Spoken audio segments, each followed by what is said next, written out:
Welcome to the Table Podcast, where we discuss issues of God and culture, brought to you by Dallas Theological Seminary.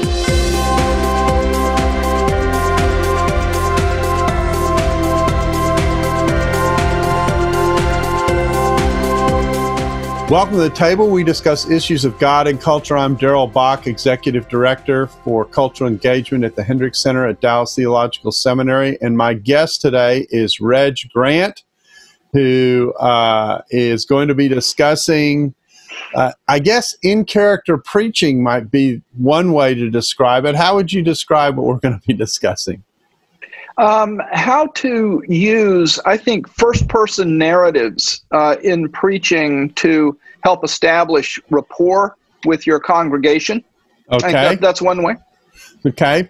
So, Reg, let's talk about how you got into this. How did a nice guy like you, Reg and I go back, way back. We were in seminary together and then have just traveled along in our journeys as faculty members over these many decades. So how did a nice guy like you get into a gig like this?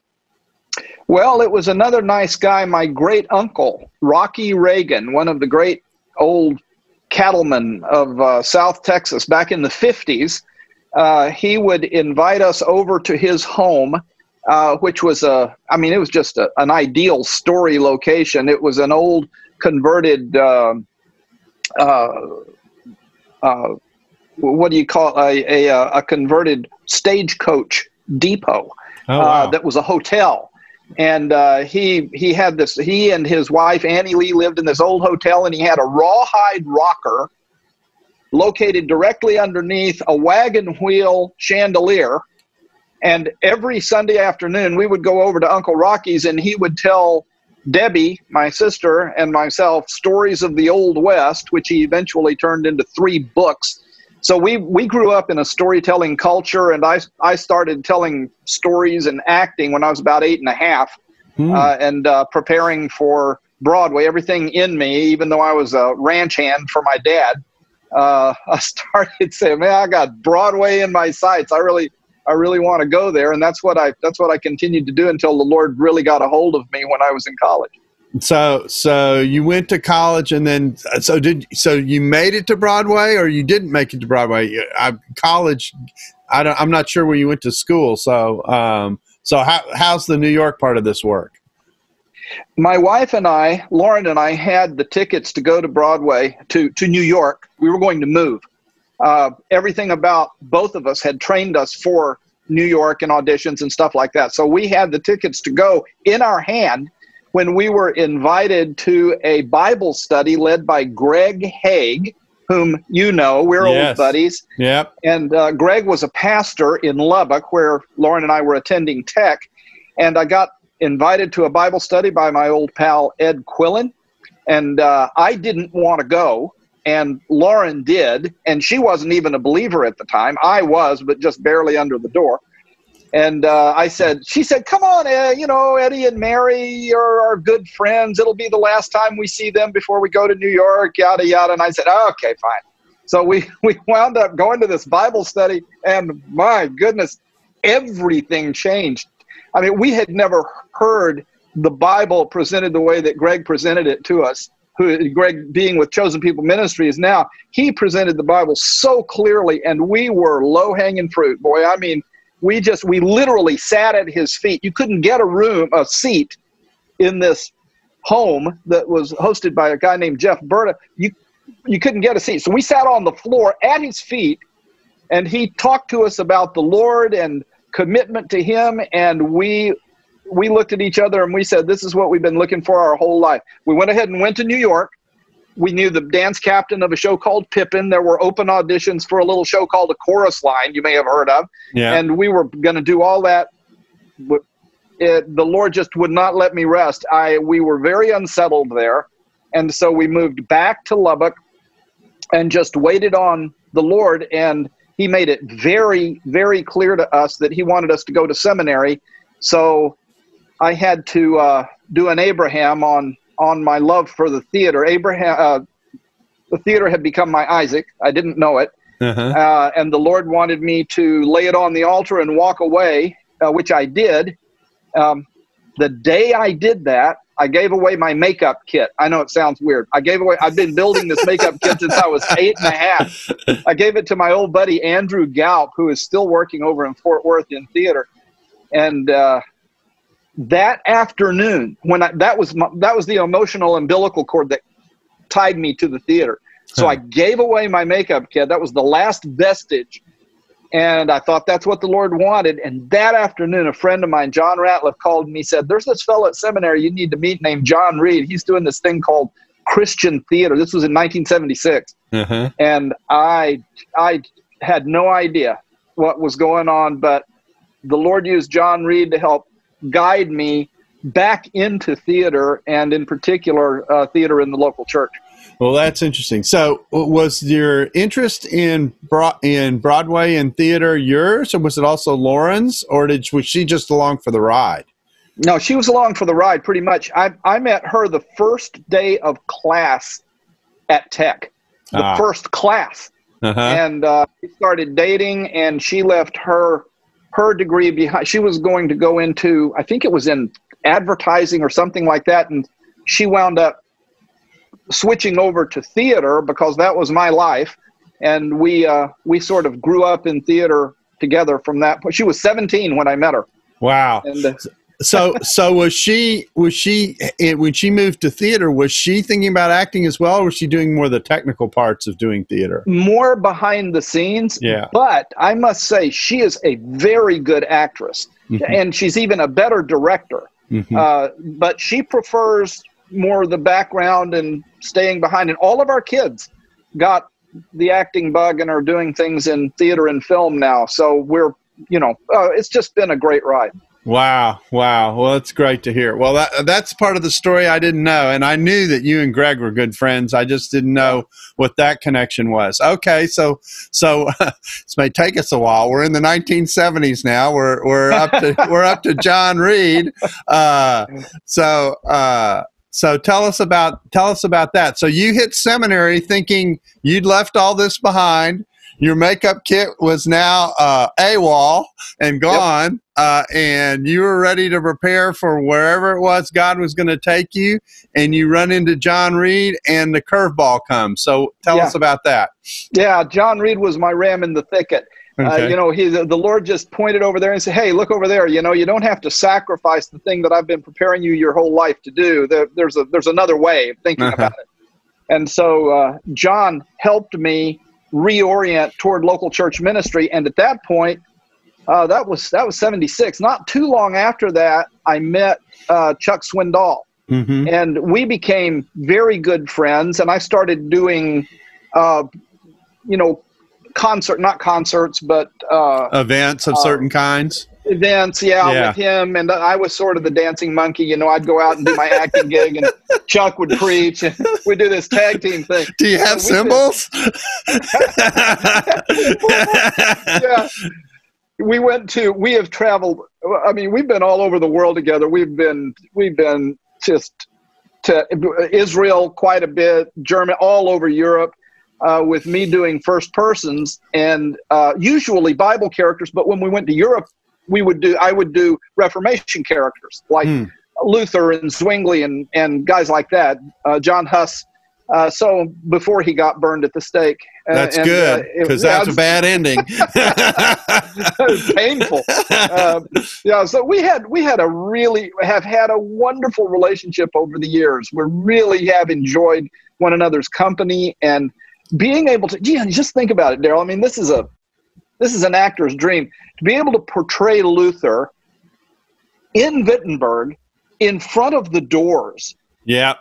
In the plots. Yeah. Where you're surrounded by people in front of 600 and something of your closest friends, and you've got people leaning out the windows in the plots, just regular folks listening to Luther talk. Oh man, it was just. Oh yeah, I mean, my first visit to Wittenberg came in the 1989-90 period when the wall came down, and that May of 90, my brother came over with his wife, and we journeyed into East Germany, which you could just barely get into at the time, and.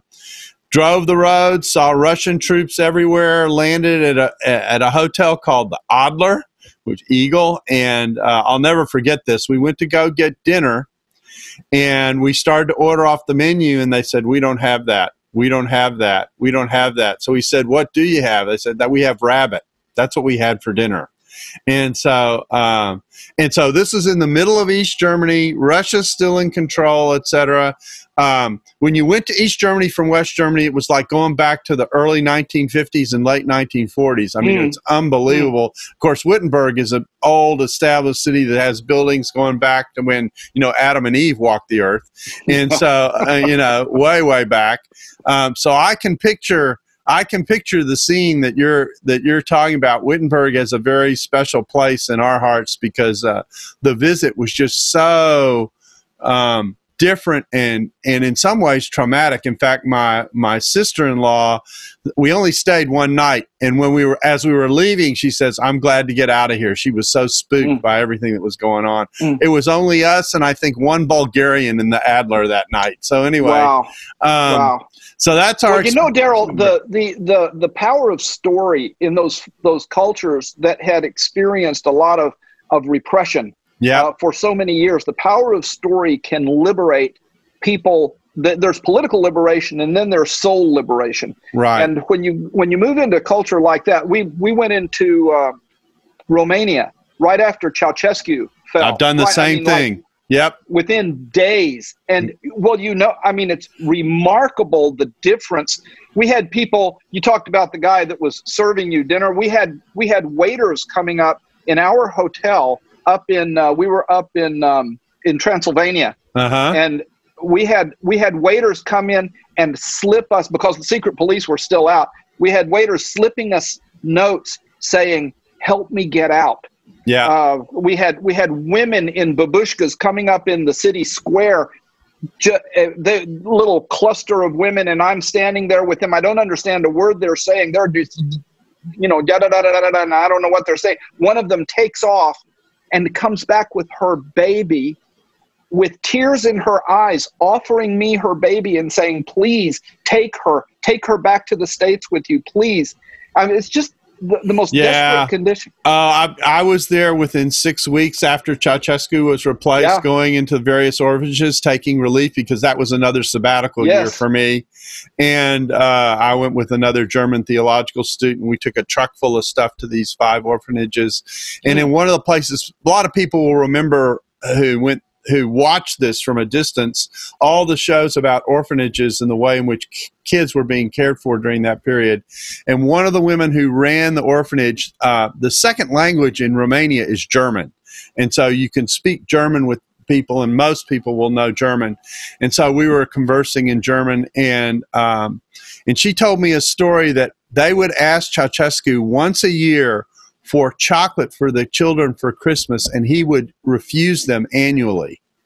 Oh, and in very clear German, she said to me, "Hitler was a rose compared to Ceausescu," and I'm going, now that's a comparison. Wow. I mean, so not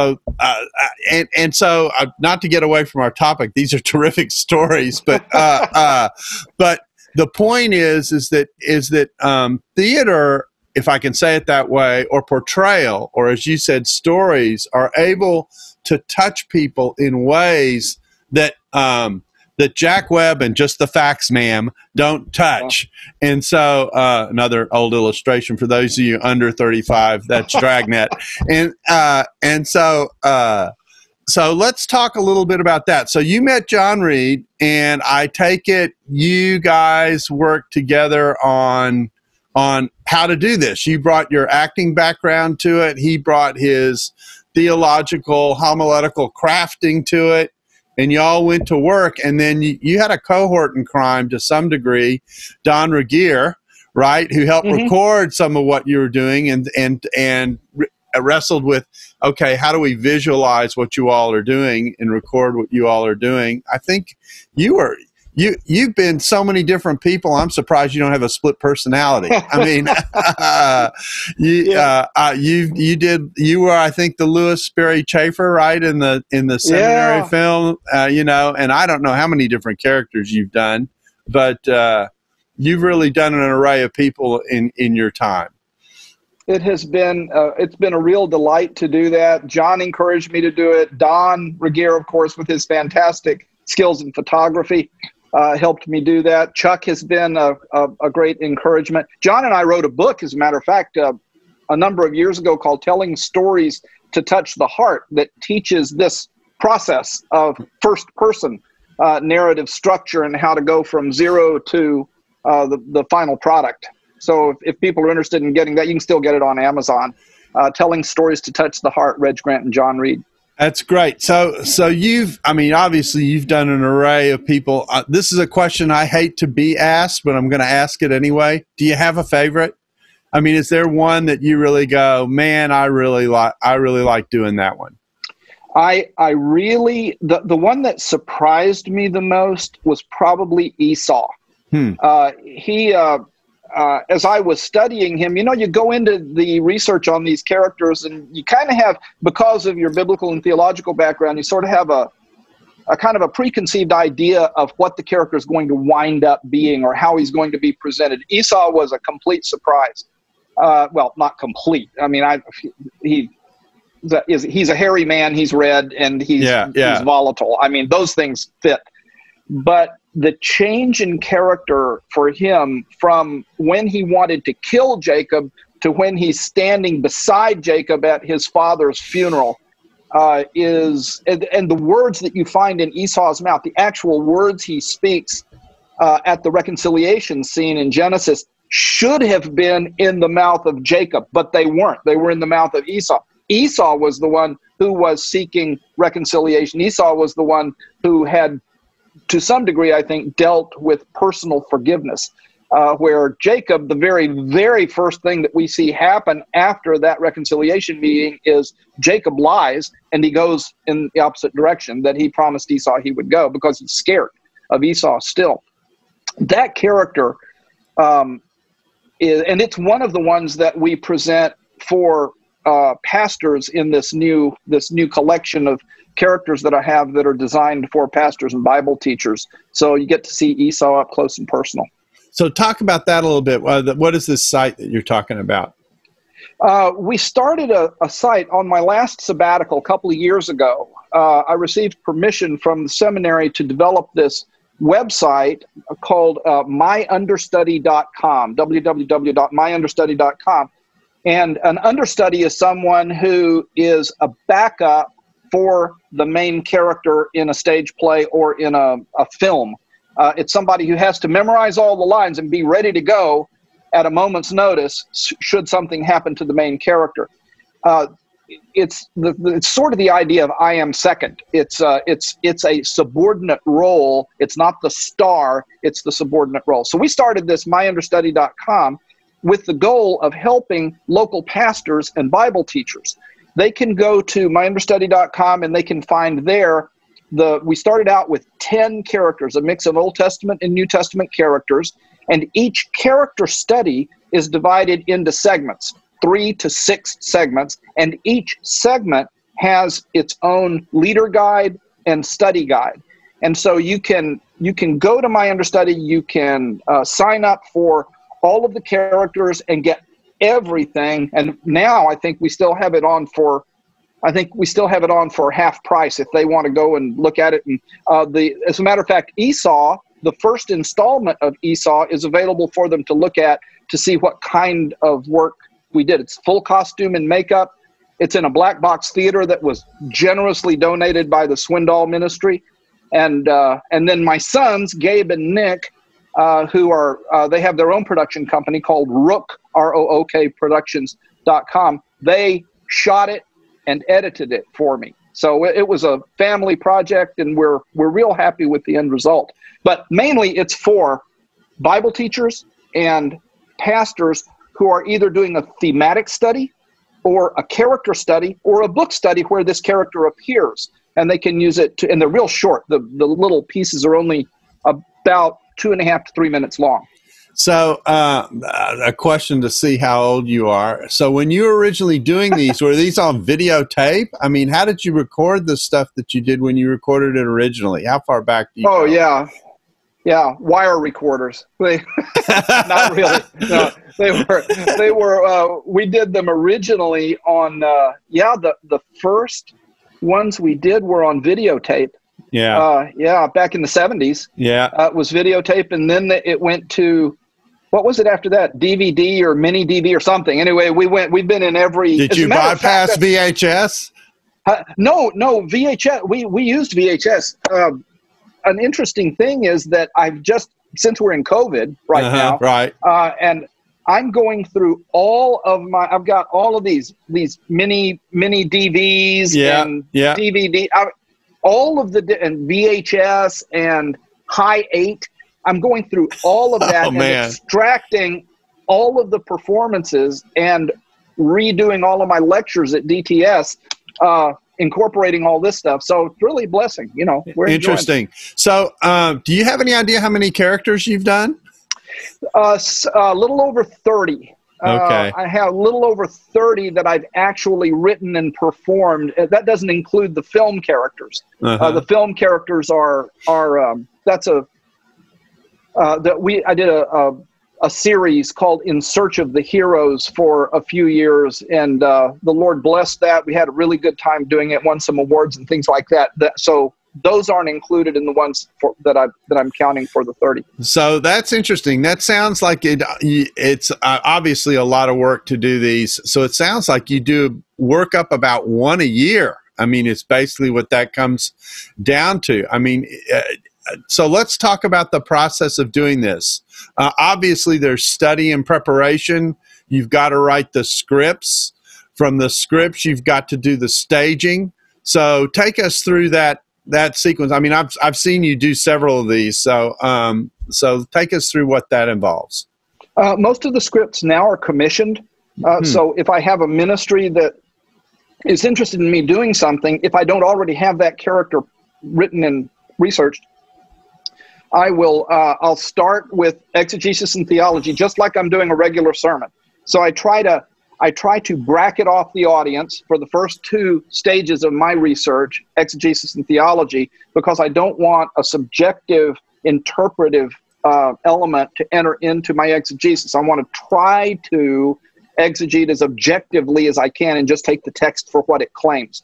So I do all of that, and then I fashion it into a script that's going to accurately, clearly, interestingly, relevantly reflect the intent of the author and the thrust of the text in a way that's going to communicate to a contemporary audience, even though it's a historical character. Then I have to work with my makeup designer and design a makeup that's consistent with that character's age.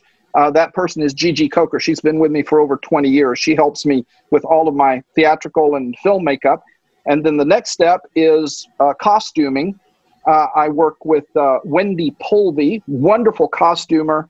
She and I work together to find out what the authentic clothing would be like, what the material would be like, so that when the last thing that we want is bathrobe drama, stand up there in a bathrobe and point to the sky.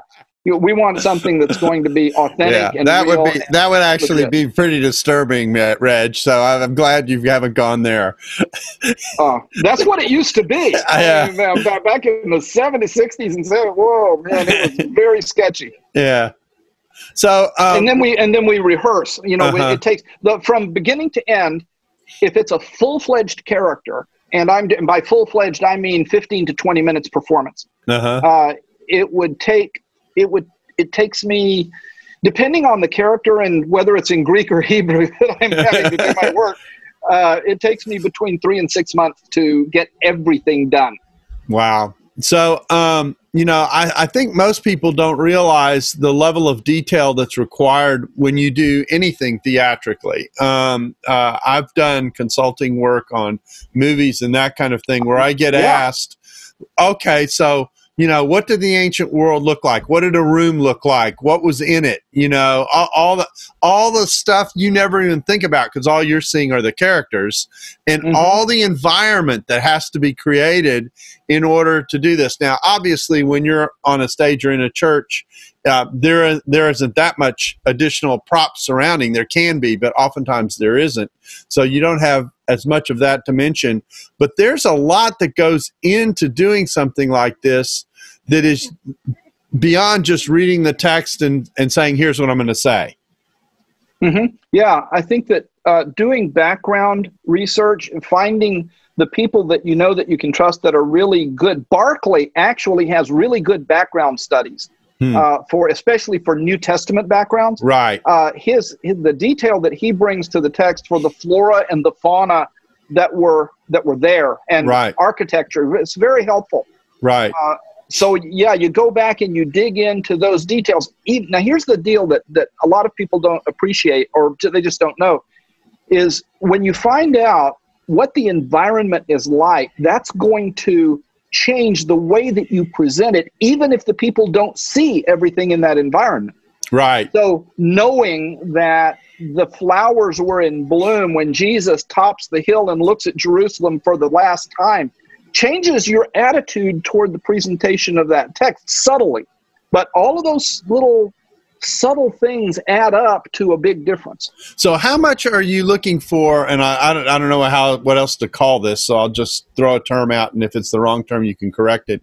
Looking for a hook in that background and something pictorial or symbolic or even in the text that you kind of hang on to that can be part of the thread that you weave through as you develop the character. Are you looking for those kinds of things when you're doing your research? Absolutely. Yes, absolutely. There's always a hook.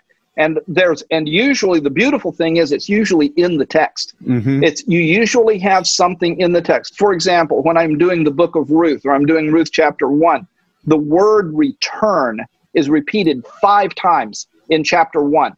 So that's a hook. That's an important thing to understand. So the idea of return, it informs my blocking. Blocking is where you go and why you go there on the stage.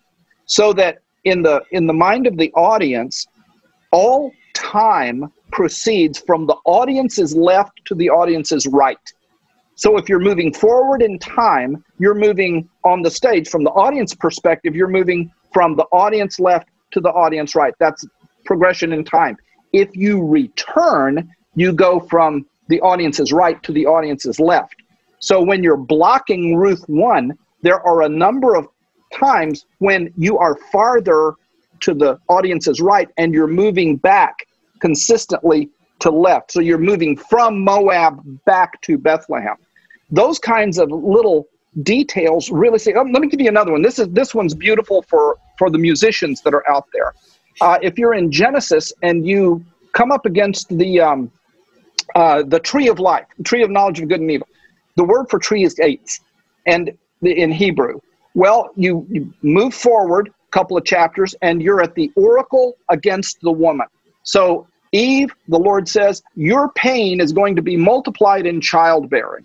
Well, the word for pain in Hebrew is a homonym for the word for tree. So that every time Eve's pain was multiplied in childbearing, she would be reminded of the source of her pain and her disobedience in taking the forbidden fruit.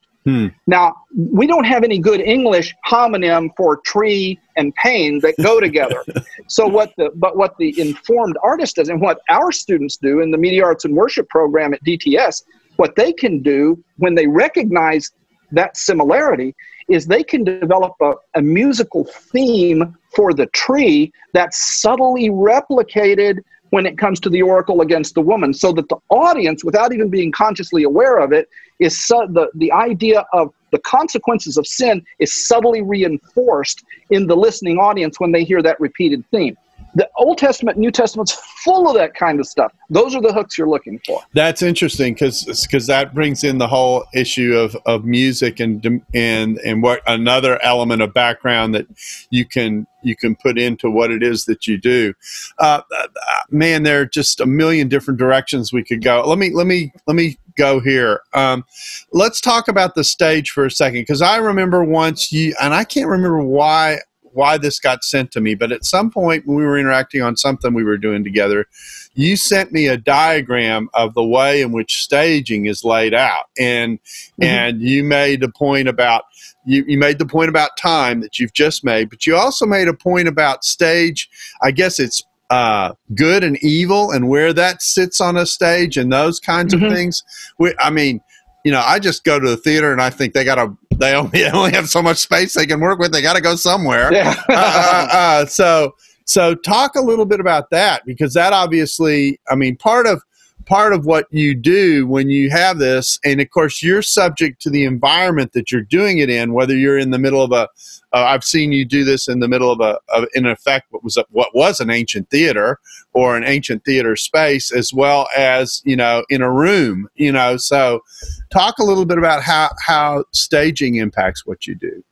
This comes out of a discipline that I mean generally defines called the psychology of aesthetics. And it's a slippery pig. Nobody really knows why it works. It's very subjective, but test after test after test have confirmed that there are certain areas of a staging area that the audience relates to emotionally and psychologically in different ways, and in real specific ways. By the way, this holds true in the West. It holds true in China. It holds true in South America, in Israel. I've tested this all over the world, and to each culture reaffirms that this is the way it works. This is in a nutshell. This is how it works. There are areas of the stage that are strong. That would, from the actor's perspective, looking at the audience, that would be to the actor's right. So it's called stage right. From the audience perspective, that's their left. But from the actor looking at the audience, it's stage right.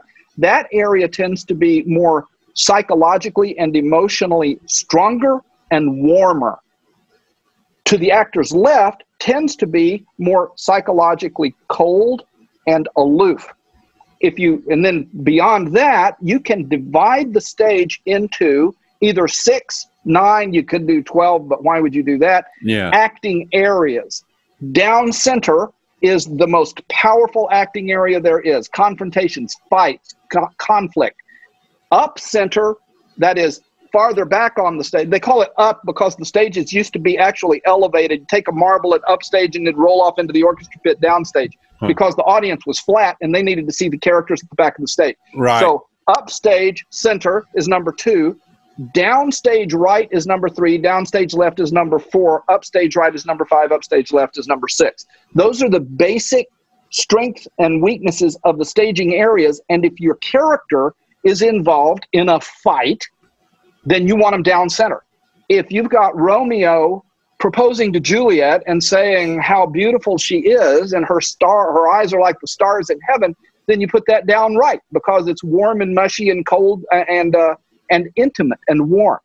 If you are doing the death of Jesus, it's close to the audience and it's intimate, but it's death. So it's more removed. So you put that down left. If you've got demons in pigs, put them up left. That's the place for demons in pigs. They're just the weirdest thing, and they're That's cold interesting. I just saw Hamilton actually presented on the screen. The staging that they do is absolutely amazing. But I'm thinking of the scene where they're debating with one another the political issues, etc. That's right up front. Right almost in your face on the stage in terms of what's going on. I mean... Yeah, I did too. I just saw it a couple of days ago. I thought it was marvelous. It's a marvelous production. Incredible. I mean, you know, Sally and I are commenting, everything about it, the musical variety, everything about it in terms of the way it was produced and displayed. Absolutely amazing. We put it in a handful of plays that we've seen where we go, that's one of the best I think we've ever seen. You know, that play has the record for having the most words of any musical in American musical history. And you can see why. Yeah. Can you imagine trying to memorize all those words? Man. And the different music styles that were applied in the show. I mean, absolutely. Anyway, amazing. So let's talk. We've got just a little bit of time left. Let's talk a little bit about your advice to people who want to try and do these first-person portrayals of characters. You don't have to do a long one. You don't have to do and 15 minutes when you're trying to memorize 15 minutes of material and you're just starting out. That feels like forever. So you don't have to do that. Just take 1 minute. Just take 30 seconds of the psalm that you're doing for this Sunday and memorize that brief psalm. Don't do an acrostic psalm. You'll be forever. But get a short little psalm that you get, Psalm 2 or Psalm 1, and memorize that. And then when you present it, you will find that in making eye contact, since the eyes are the windows of the soul, true statement. I mean, the eyes are the most effective communication tool physically that we have. Step aside from the pulpit and use your hands to gesture and paint the picture. You got 10 paintbrushes here. You can paint or sculpt. You're the Edward Scissorhands of drama. You can sculpt the space, right? You step aside from the pulpit and you paint the space and you memorize just 30 seconds. I guarantee you that's going to be the part that people remember, because you have made eye contact, you have invested yourself in them, and you have encouraged them to participate. That's what good storytelling will do. It doesn't allow the audience the luxury of observation. It invites them into the story where they can participate with you vicariously in the events from Scripture. And so I take it that part of what you're trying to do, and this is why you use your hands and move through the space, et cetera, is you're also, you're not only telling a story, you're creating a kind of visual as you move around, interact with the audience, so that the memory isn't just what you are saying, but in some cases what you are depicting, if I can make that distinction. Yeah. That's right. If I tell you, if you and I are having an argument on stage, or let's say that you're not there, but I'm depicting an argument on stage, and in my regular sermon, and I'm going to say, and I'm going to become angry in this argument, and my motion is real simple. It's just this. I'm going to tell you to go, like that. My line is go. My motion is that. If I do this, go. If I say go first and then make the motion, then the last time I do it, the third time that I do it, I don't have to say the word. All I have to do is make the motion and the people fill in the word. So they associate repeated movement with a line or an attitude or an emotion. And the third time you do it, you've established a pattern on the first two. The third time you do it, you don't even have to speak the word. They fill it in. And there are so much. That's another kind of hook. In some exactly. ways. Yeah. And it's more holistic. You know, it's more. You want to reach. A lot of times, I tell my students in preaching that we do heart bypass surgery. We go straight from the head to the feet. We do have a kind of an intellectualized sermon that really doesn't touch the heart. That's why we wrote the book, Telling Stories to Touch the Heart, because you want to engage the whole man, the whole woman, the whole child. All of the senses are involved in good storytelling, and the more holistically you present that story, the more you appeal to those senses, the more involved the person is going to become, even though they may initially say, no, just give me the facts. Just guys especially, just give me the facts. I'll write it down. I'll make a grocery list, and you take it home and you file the grocery list, and that's your that's your Christian living there. You don't. That's not Christian living. That's just making notes. You want them involved in the story so that they go out and they live that truth. Okay, so on this website, is it just samples, or do you discuss for lack of a better description, the theory and method behind what you're doing? Great question. The initial offering, it's still under construction, but it's almost completely done. The initial offering is those 10 characters with study guides and leader guides. So we don't have an analysis of the how-to right there, but when people sign on to it, when they purchase the set, then I am making new short videos, 1.5 to 2 minute videos on the how-to. That's part of what I'm doing here now. I'm making these short videos that show you how to get into character, how to approach the stage, how to use blocking. All of that stuff is going to be just as an add-on to the value-added kind of a thing for those who sign on. So remind us again of the website. www.myunderstudy, MYUNDERSTUDY, myunderstudy.com. Interesting. Well, Reg, it's been just a real treat to walk through this with you, and to, I like I say, I go back to the Don Regier slideshows, the videotape, all that stuff.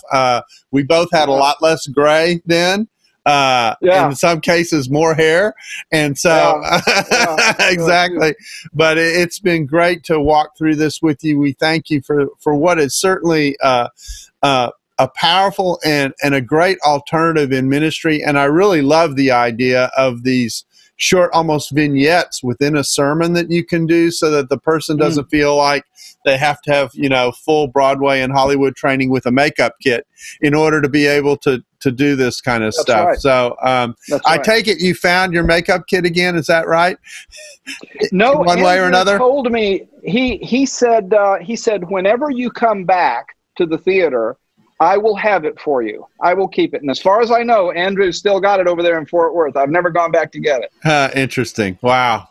Well, thank you again, Reg, for this time and the reflection. And I hope people who either have listened to first-person character sermons, it's a lot to say, or have tried to produce them, will appreciate what goes into it and what its goals are, that kind of thing. And so it's been a real pleasure to have Reg as our guest. We thank you for being a part of the table. We hope you'll join us again soon. If you have topic suggestions for the table, please do feel free to write us at the Hendricks Center at dts.edu, and we'll file those away and think through the possibility of them. We thank you for being a part of our time today, and we wish you all the best.